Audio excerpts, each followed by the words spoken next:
Hi friends, welcome back to my channel. Today I have come with another interesting video, which is interview for the post of Power BI developer at CGI. This is basically for client round of interview.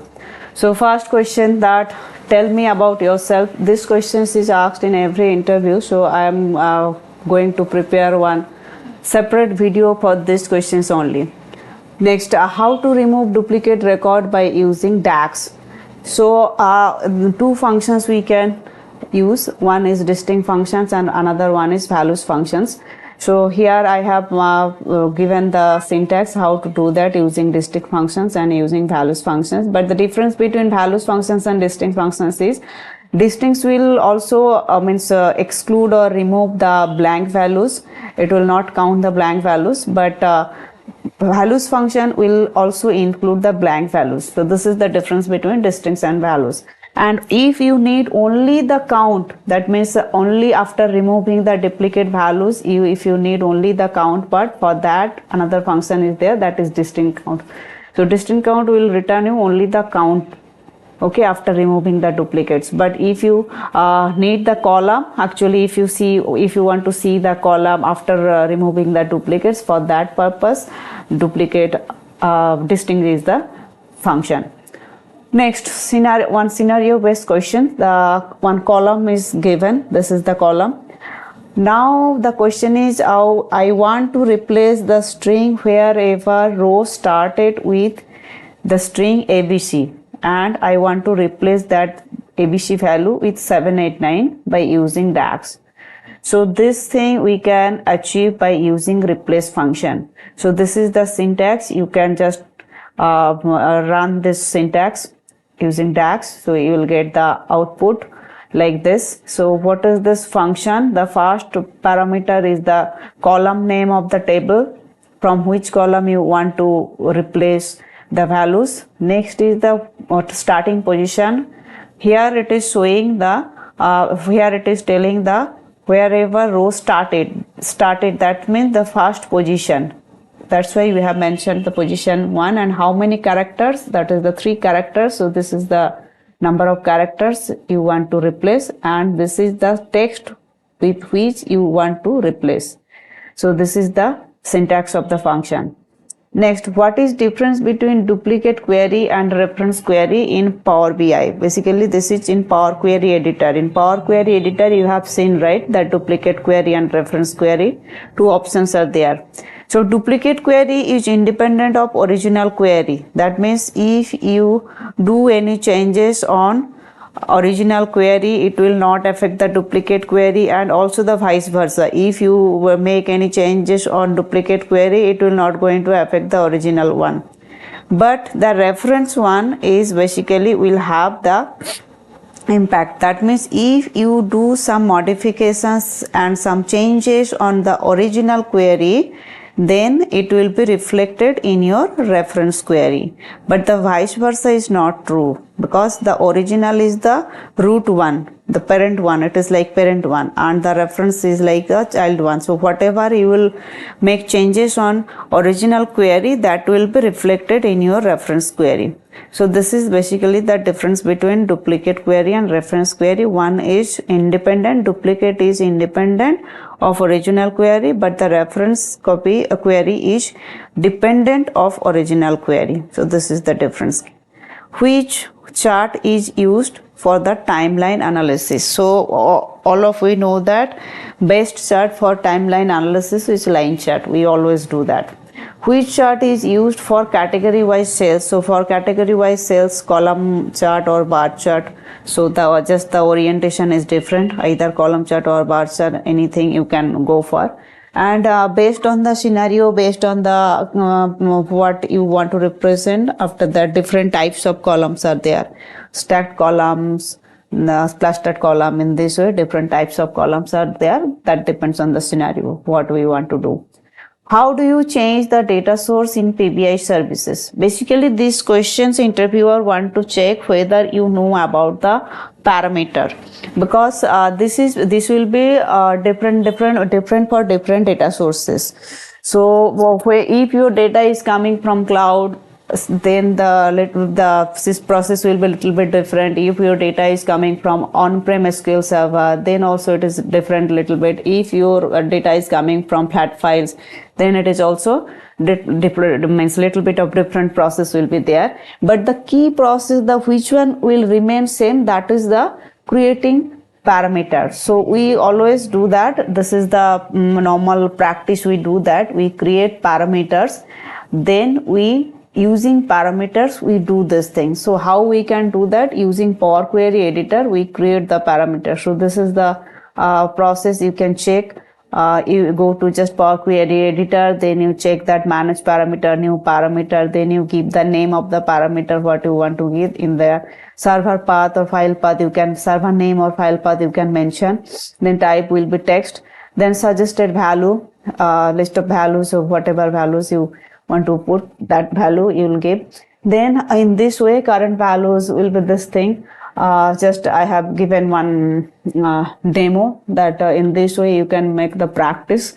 After that we do execution, right? So this is the key point here. So this is the creating parameter part. After creating parameter based on your data source, we do the we do this thing, that changing of data source in Power BI services. Then what is the difference between same period last year and parallel period?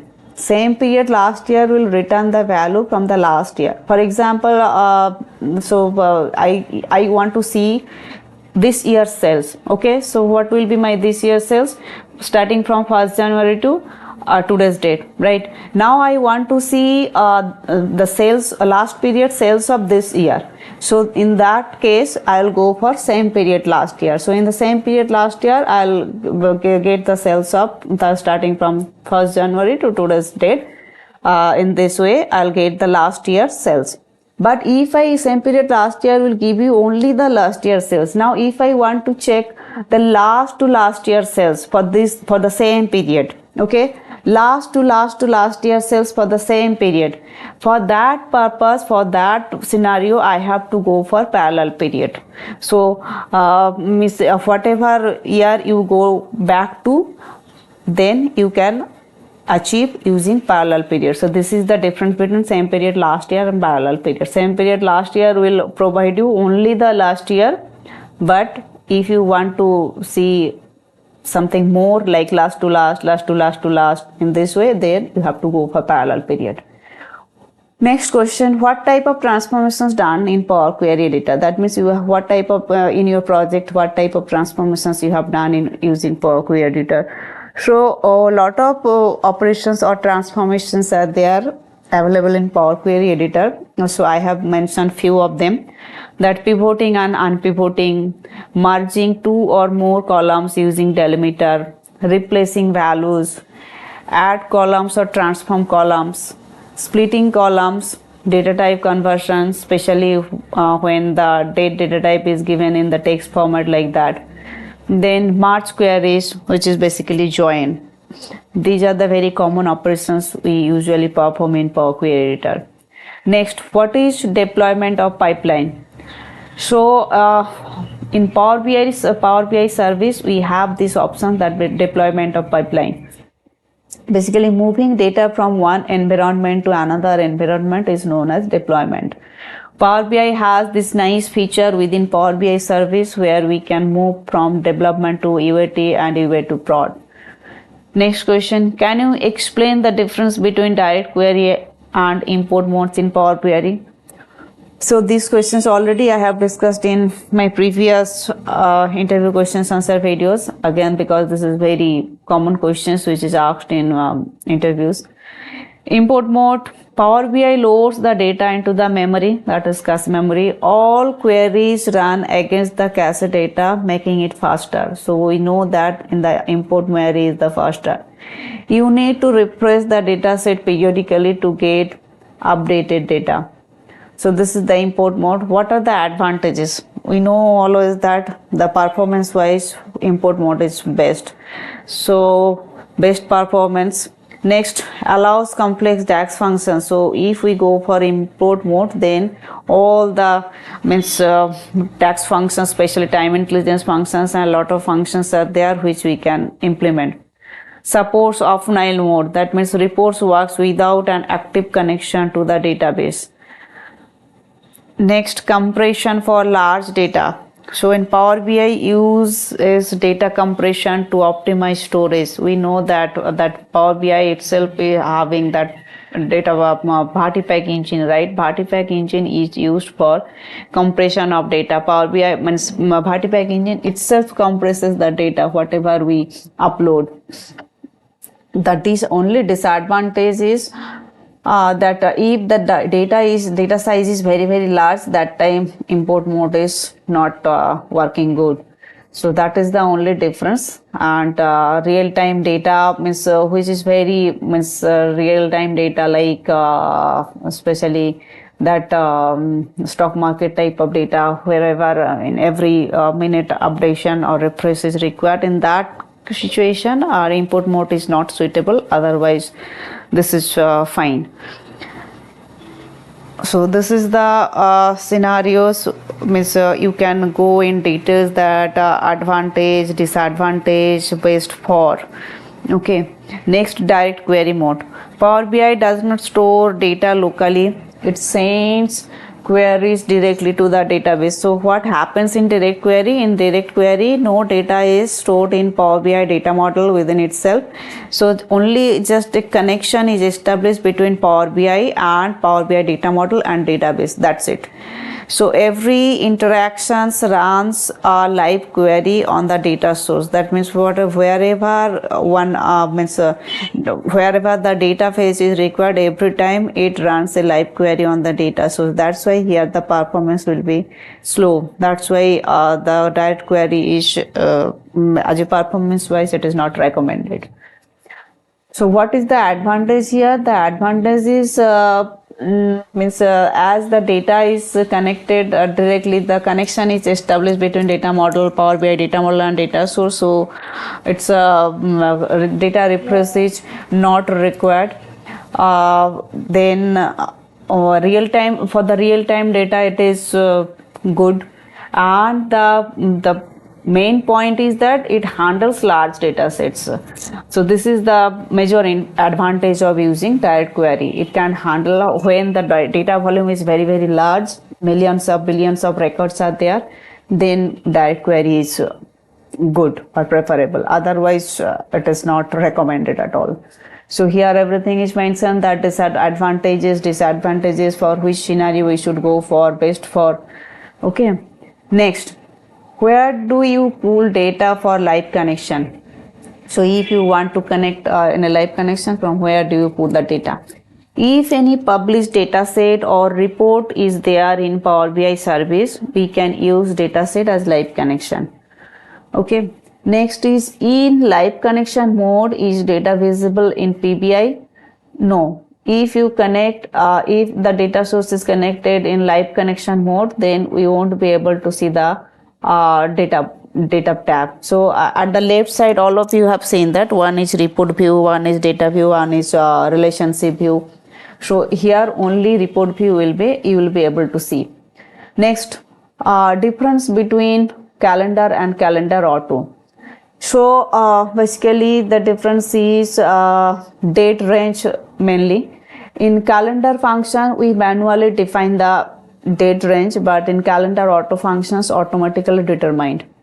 And what is the use case? Usually when you know the exact date range, then we go for calendar functions. When you want to range based on the data, that means whatever data is present in your database, in your data source, based on that, calendar auto will generate the date table. So basically we use these functions when we create the date table for specifically our report calculations.